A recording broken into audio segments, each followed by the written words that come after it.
We begin tonight with the investigation into an elementary school choir concert in Sioux City cut short when an intoxicated man assaulted an off-duty police officer. KTIV's Kaylee Doms with more tonight on the unexpected that unfolded.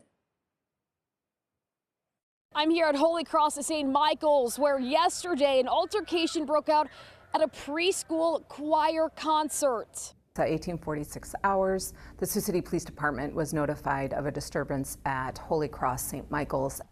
The disturbance Thursday night was between a mother of a child in the concert and her boyfriend.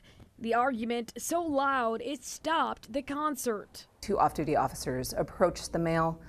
They identified themselves and tried to de-escalate the situation. That's when things turned physical. Officials say the suspect, identified as 28-year-old Trae Cook of Sioux City, then pushed one of the off-duty officers. He was ultimately arrested for disorderly conduct, assault on persons in certain occupations, and public intox.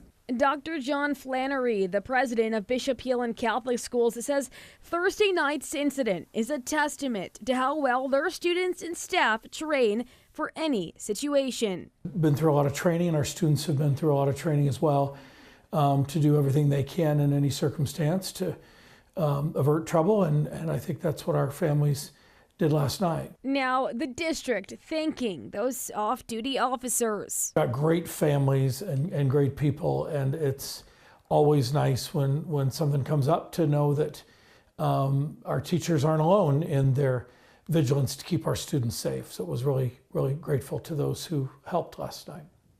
Now, officials say no one was hurt in the incident, but the children were scared. In Sioux City, Kaylee Doms, KTIV News 4.